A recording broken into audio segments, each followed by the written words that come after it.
మళ్ళీ చెప్తా ఉన్నా, ఆయన రేవంత్ రెడ్డి గారు పెట్టిన అభ్యర్థి అయితే ఖచ్చితంగా మేము వ్యతిరేకిస్తాం. ఎందుకంటే కాంగ్రెస్ అనే ఒక చిల్లర పార్టీ, కాంగ్రెస్ అనే ఒక థర్డ్ క్లాస్ పార్టీ ఇవాళ రాష్ట్రంలో ప్రజలని ఎంత అరిగోసబుచ్చుకుంటున్నదో రాష్ట్ర ప్రజలందరికీ తెలుసు.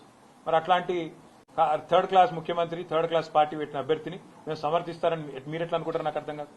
ఇంకోటి, ఇవాళ జరుగుతున్నది ఏంటంటే ఒక డ్రామా. ఉపరాష్ట్రపతి ఎన్నికల విషయంలో డ్రామా. నిన్న మొన్నటిదాకా ఏమన్నారు ఇదే రేవంత్ రెడ్డి గారు? బీసీల విషయంలో మా పార్టీ చాలా చిత్తశుద్దిగా ఉన్నది, బలహీన వర్గాల విషయంలో మేము ఢిల్లీ దాకా కొట్లాడతాం, అవసరమైతే అంతరిక్షం దాకా పోయి కొట్లాడతాం అన్నాడు. మరి ఒక బీసీ అభ్యర్థిని ఎందుకు పెట్టలే?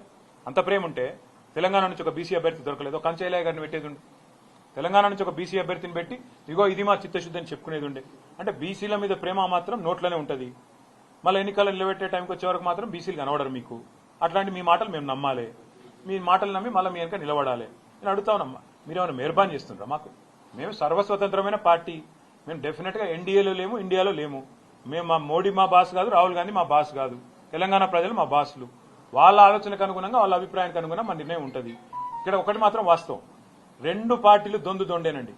కాంగ్రెస్ బీజేపీ రెండు కూడా దొందు దొందే. తెలంగాణను ఇద్దరు కూడా ముంచినోళ్లే.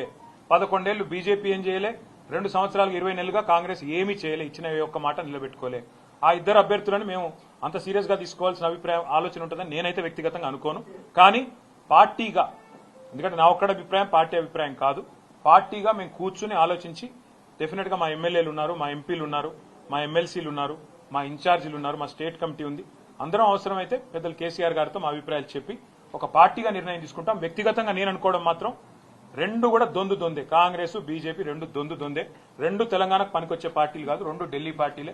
వాటిని పట్టించుకోవాల్సిన అవసరం కానీ, వాటి రాజకీయం గురించి ఆలోచించాల్సిన అవసరం కానీ లేదు అనేది వ్యక్తిగతంగా నా అభిప్రాయం. వ్యక్తిగతంగా